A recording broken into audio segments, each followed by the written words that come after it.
Berikut adalah narasi sejarah panjang tentang hubungan antara bangsa Asyur dan Yahudi menurut perspektif Islam. Narasi ini merangkum asal-usul bangsa Asyur, interaksi mereka dengan Bani Israel, serta pandangan Islam terhadap peristiwa-peristiwa sejarah terkait kedua bangsa tersebut. Bangsa Asyur dan Bani Israel adalah dua bangsa besar yang memiliki sejarah panjang dan saling terkait, terutama pada zaman kerajaan kuno di Timur Tengah. Dalam perspektif Islam, kisah-kisah mereka direkam dalam Al-Quran dan hadis dengan penekanan pada kehancuran moralitas, ketidaktaatan kepada Tuhan, serta peringatan bagi umat manusia. Bangsa Asyur yang berpusat di Mesopotamia terkenal dengan kekaisaran mereka yang kuat dan militeristik. Di sisi lain, Bani Israel yang kemudian dikenal sebagai orang Yahudi adalah keturunan Nabi Yakub yang menjadi umat pilihan Allah, tetapi juga seringkali terjerumus dalam dosa dan kedurhakaan. Bangsa Asyur berasal dari Mesopotamia, tepatnya di kawasan yang sekarang disebut Irak bagian utara. Mereka berkembang menjadi salah satu kekaisaran terbesar dalam sejarah Timur Tengah kuno, menguasai wilayah yang luas dan mendirikan ibu kota mereka di kota-kota seperti Asyur dan Ninive. Asyur dikenal sebagai bangsa yang sangat militeristik, dengan kekuatan militer yang sangat maju untuk masanya, menggunakan teknik pengepungan, kereta perang, dan taktik pertempuran yang inovatif. Dalam Islam, tidak banyak disebutkan secara eksplisit mengenai bangsa Asyur. Namun, banyak ulama menganggap Asyur sebagai salah satu umat yang disebut dalam Al-Quran dengan istilah Al-Adiyat, kaum yang berperangai keras dan suka berperang, meskipun ada perdebatan tentang siapa sebenarnya kaum ini. Sejarah Asyur juga dianggap sebagai pelajaran tentang kekuatan besar yang pada akhirnya hancur karena ketidaktaatan mereka terhadap nilai-nilai moral dan keadilan. Bani Israel dalam pandangan Islam adalah keturunan Nabi Yakub yang memiliki 12 anak laki-laki dan dari merekalah lahir 12 suku Israel. Nabi Yakub sendiri adalah cucu dari Nabi Ibrahim, Abraham, yang dihormati sebagai bapak dari 3 agama besar, Islam, Kristen, dan Yahudi. Salah satu anak Yakub yang paling terkenal adalah Nabi Yusuf, yang kemudian menjadi pemimpin di Mesir setelah melalui perjalanan hidup yang penuh cobaan. Menurut Al-Quran, Bani Israel adalah umat yang dipilih Allah untuk menerima banyak nabi, termasuk Nabi Musa, Nabi Daud, dan Nabi Sulaiman. Namun, mereka seringkali digambarkan sebagai umat yang tidak taat dan melanggar perintah Allah, yang menyebabkan mereka mengalami berbagai cobaan dan hukuman, termasuk penaklukan oleh bangsa-bangsa lain. Salah satu episode penting dalam sejarah yang menghubungkan bangsa Asyur dan Bani Israel adalah peristiwa penaklukan kerajaan Israel Utara oleh Asyur pada abad ke-8 sebelum Masehi. Pada saat itu, kerajaan Israel terbagi menjadi 2 bagian, kerajaan Israel di utara dan kerajaan Yehuda di selatan.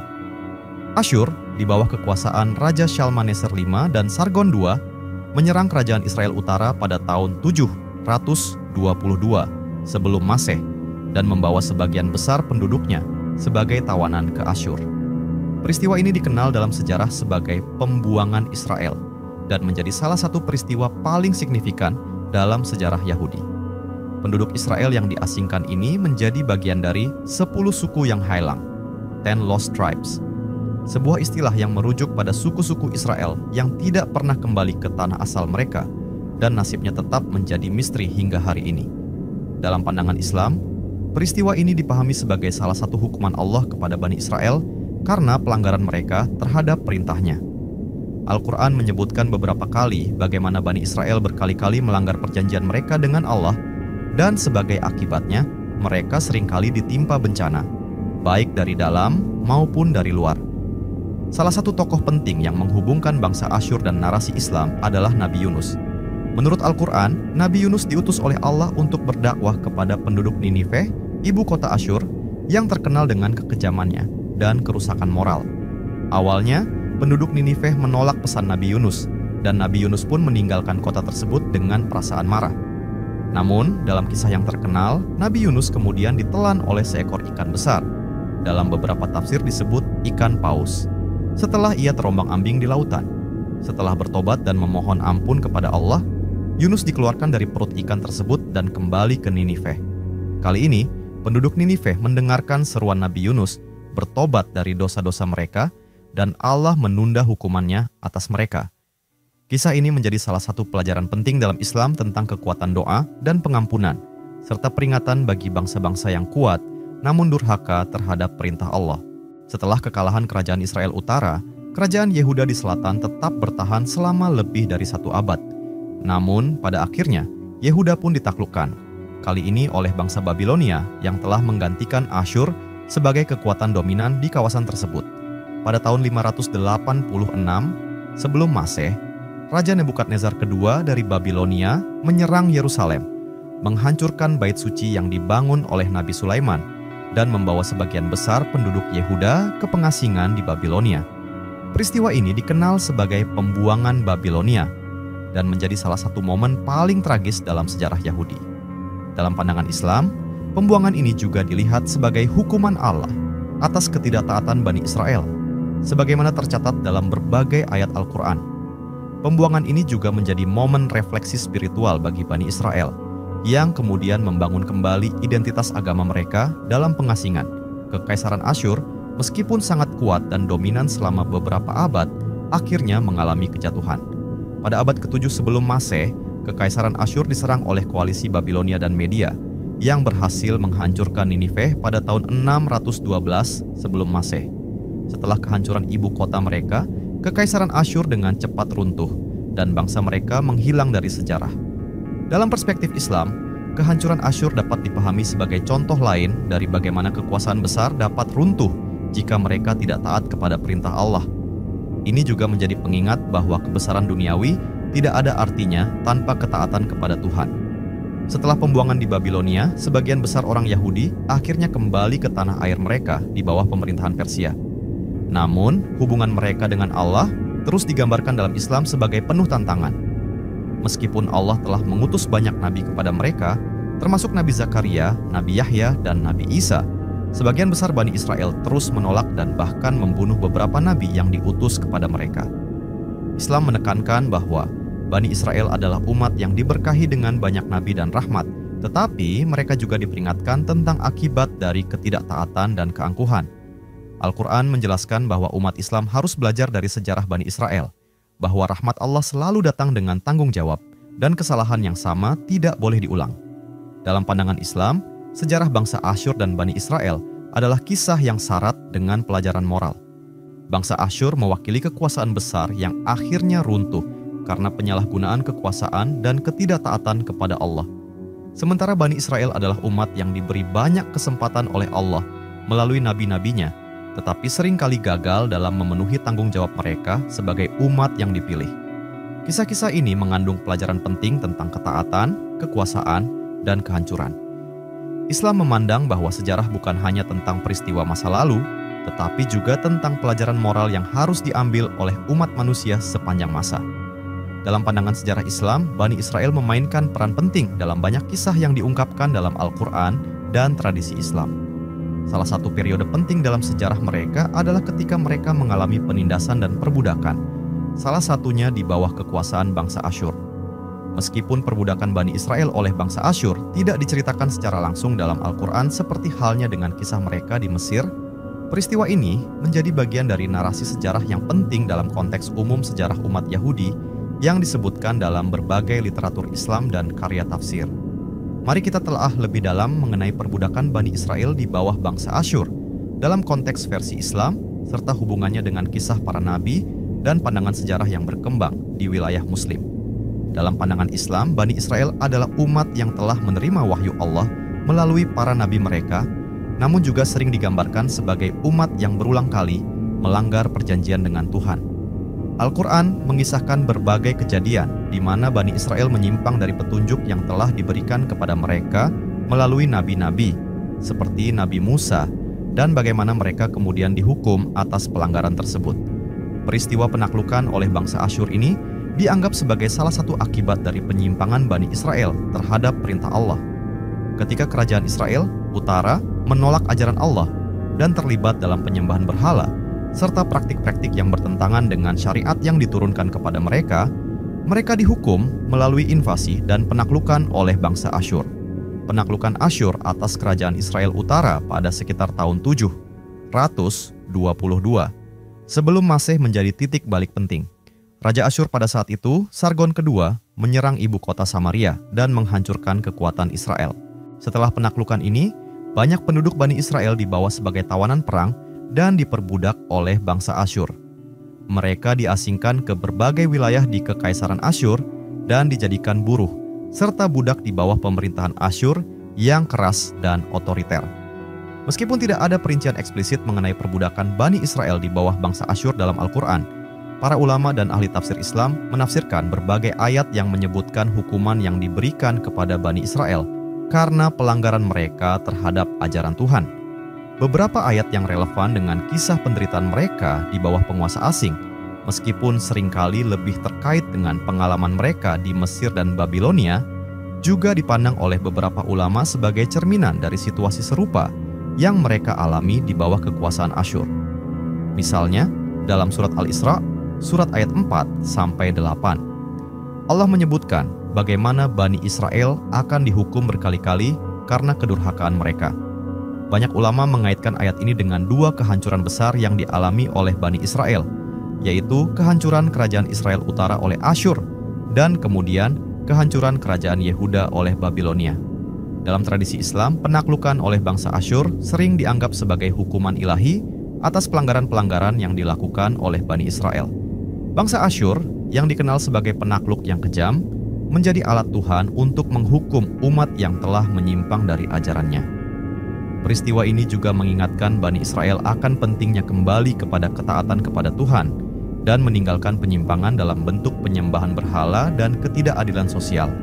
Salah satu aspek penting dalam narasi Islam tentang Bani Israel adalah peran para nabi dalam memperingatkan umat ini sebelum bencana menimpa mereka. Para nabi seperti Nabi Ilyas dan Nabi Ilyasa dianggap sebagai utusan Tuhan yang dikirim untuk memperingatkan Bani Israel agar kembali kepada jalan yang benar. Nabi-nabi ini, dalam tradisi Islam, memperingatkan raja-raja Israel dan umatnya tentang bahaya penyimpangan mereka, tetapi seringkali diperlakukan dengan permusuhan dan penolakan. Nabi Ilyas misalnya diutus kepada Bani Israel pada masa Raja Ahab, salah satu raja yang seringkali dikaitkan dengan penyimpangan agama karena pengaruh istrinya, Izebel, yang mempromosikan penyembahan berhala. Ilyas memperingatkan tentang konsekuensi dari perbuatan ini, tetapi peringatan tersebut diabaikan. Dalam pandangan Islam, penolakan terhadap peringatan para nabi ini akhirnya menyebabkan kehancuran Bani Israel di bawah bangsa Asyur dan perbudakan mereka sebagai hukuman yang ditimpakan oleh Tuhan.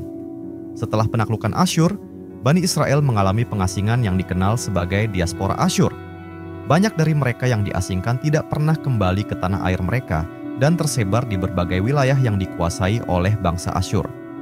Pengalaman pengasingan ini meninggalkan bekas yang mendalam dalam sejarah Bani Israel dan menjadi salah satu penyebab utama hilangnya 10 suku Israel yang lenyap dari sejarah setelah peristiwa ini.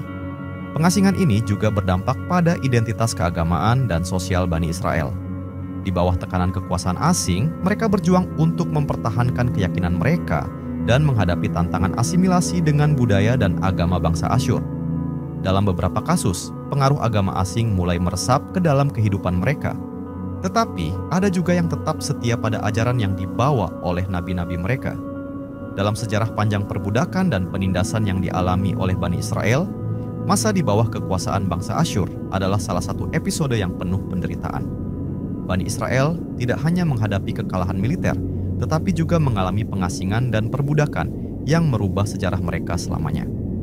Dalam tradisi Islam, peristiwa ini dipandang sebagai bagian dari perjalanan Bani Israel yang syarat dengan ujian dan hukuman karena ketidaktaatan mereka kepada Tuhan. Kisah ini memberikan pelajaran penting tentang ketaatan kepada Allah dan bagaimana penyimpangan dari jalan yang benar dapat membawa pada kehancuran dan penderitaan. Sejarah ini mengingatkan kita akan pentingnya selalu mendengarkan peringatan dan petunjuk yang diberikan oleh Tuhan melalui para nabinya. Dalam sejarah peradaban Islam, ilmuwan Muslim tidak hanya terlibat dalam ilmu-ilmu agama, tetapi juga mendalami sejarah dan kebudayaan bangsa-bangsa kuno. Dua kelompok yang sering menjadi sorotan adalah bangsa Asyur dan Yahudi, yang memiliki peran penting dalam sejarah Timur Tengah. Selain itu, topik perbudakan dalam peradaban Islam juga menjadi aspek penting yang diperdebatkan dan dianalisis oleh para ulama dan cendekiawan Muslim. Bangsa Asyur adalah salah satu peradaban kuno yang pernah berkuasa di wilayah Mesopotamia, Irak modern, dari sekitar 2500 sebelum Masehi hingga runtuhnya Kekaisaran Asyur pada abad ke-7 sebelum Masehi. Keberadaan Asyur meninggalkan jejak besar dalam sejarah Timur Tengah, baik dari segi militer, politik, maupun budaya.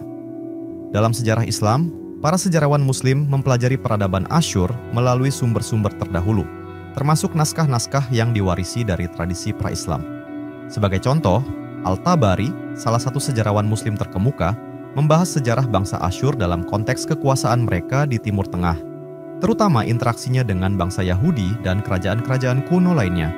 Menurut Al-Tabari, bangsa Asyur dikenal sebagai penguasa yang kuat, namun juga sering digambarkan sebagai penindas dan penguasa yang kejam, terutama karena keterlibatan mereka dalam penguasaan Israel dan Yehuda. Namun, para ilmuwan Muslim tidak selalu melihat bangsa Asyur dengan cara yang negatif. Beberapa sejarawan melihat mereka sebagai bangsa yang berperadaban tinggi dan ahli dalam seni pemerintahan, militer, dan arsitektur. Kemajuan bangsa Asyur dalam teknologi militer seperti penggunaan kereta perang, benteng pertahanan, dan teknik pengepungan diakui oleh para ilmuwan Muslim sebagai bagian dari sejarah yang patut dipelajari. Dalam tradisi Islam, bangsa Yahudi memiliki tempat yang penting, terutama dalam sejarah kenabian. Banyak nabi dalam tradisi Yahudi juga diakui dalam Islam, seperti Nabi Musa, Nabi Daud, dan Nabi Sulaiman. Ilmuwan Muslim seringkali memandang Yahudi melalui prisma ajaran agama dan Al-Quran. Dalam banyak hal, pandangan terhadap Yahudi mencerminkan kompleksitas hubungan agama dan politik yang berlangsung pada masa itu. Al-Quran menyebutkan banyak tentang sejarah Bani Israel, termasuk kisah mereka keluar dari Mesir, pemberontakan terhadap perintah Allah, serta perjalanan mereka di padang pasir. Ilmuwan Muslim seperti Ibnu Katsir dalam Qisas Al-Anbiya, Kisah Para Nabi, memberikan penjelasan detail tentang peran bangsa Yahudi dalam sejarah keagamaan, seringkali menggambarkan mereka dalam cahaya yang negatif karena ketidakpatuhan mereka terhadap ajaran para nabi. Namun, terdapat pandangan yang lebih berimbang dari cendekiawan Muslim lain, seperti Al-Farabi dan Ibnu Khaldun, yang melihat bangsa Yahudi sebagai kelompok yang memiliki kebudayaan dan tradisi intelektual yang kaya. Pandangan ini sebagian dipengaruhi oleh kenyataan bahwa Yahudi pada masa kekhalifahan berperan aktif dalam ilmu pengetahuan dan filsafat. Banyak intelektual Yahudi seperti Saadia Gaon dan Maimonides berkontribusi dalam pengembangan pemikiran filsafat, kedokteran, dan teologi dalam dunia Islam. Perbudakan adalah kenyataan sosial yang ada di banyak peradaban kuno, termasuk dalam Islam. Pada awal penyebaran Islam, perbudakan masih umum ditemukan di wilayah Arab dan sekitarnya. Islam, meskipun tidak secara langsung menghapuskan perbudakan, menetapkan berbagai peraturan untuk melindungi hak-hak budak dan memfasilitasi pembebasan mereka. Menurut ajaran Islam, perbudakan diizinkan hanya dalam kondisi tertentu, terutama sebagai hasil dari perang, di mana tawanan perang dapat dijadikan budak. Namun, ada banyak anjuran dalam Al-Quran dan hadis untuk membebaskan budak sebagai perbuatan amal yang besar. Pembebasan budak juga seringkali dikaitkan dengan penghapusan dosa atau hukuman tertentu dalam hukum Islam. Ilmuwan Muslim sepanjang sejarah memiliki pandangan yang berbeda-beda tentang perbudakan. Banyak dari mereka melihat perbudakan sebagai bagian dari realitas sosial yang tidak bisa dihindari, tetapi harus dikelola dengan etika yang baik. Al-Mawardi, seorang ahli hukum Islam, dalam bukunya Al-Ahkam As-Sultaniyah membahas aturan-aturan tentang perbudakan dalam negara Islam. Ia menekankan pentingnya memperlakukan budak dengan baik, memberi mereka hak-hak dasar, dan mendorong pembebasan mereka jika memungkinkan. Ibnu Khaldun, sejarawan dan filsuf besar dari dunia Islam, dalam Muqaddimah membahas perbudakan dalam konteks sejarah peradaban. Menurut Ibnu Khaldun, perbudakan adalah produk dari ketidakseimbangan kekuatan antara bangsa-bangsa, di mana yang kuat menaklukkan yang lemah. Namun, ia juga menekankan bahwa perbudakan tidak selamanya berdampak negatif bagi individu yang diperbudak, karena banyak budak yang kemudian dibebaskan dan berkontribusi dalam masyarakat Islam. Ibnu Rushd, Averroes, filsuf dan cendekiawan besar dari Andalusia, juga memberikan pandangan tentang perbudakan dalam tulisan-tulisannya tentang hukum dan etika. Ibnu Rushd menekankan bahwa perbudakan harus diperlakukan dengan hati-hati dan menyoroti pentingnya moralitas dalam memperlakukan budak. Ia berpendapat bahwa perlakuan yang baik terhadap budak adalah cerminan dari keadilan dan moralitas Islam. Pada zaman keemasan peradaban Islam, terutama selama masa kekhalifahan Umayyah, Abbasiyah, dan Andalusia, perbudakan memainkan peran dalam kehidupan ekonomi dan sosial. Budak digunakan sebagai tenaga kerja di berbagai sektor, termasuk pertanian, rumah tangga, dan militer. Budak militer yang dikenal sebagai gulam atau mamluk seringkali mendapat pendidikan militer dan bisa naik pangkat dalam masyarakat Islam, seperti yang terjadi di Kesultanan Mamluk di Mesir. Namun, perbudakan dalam Islam tidak sepenuhnya bersifat permanen. Banyak budak yang memperoleh kebebasan melalui pembebasan oleh majikan mereka atau melalui usaha mereka sendiri. Sistem perbudakan dalam Islam juga memberikan hak-hak tertentu kepada budak, seperti hak untuk menikah, memperoleh pendidikan, dan memiliki harta.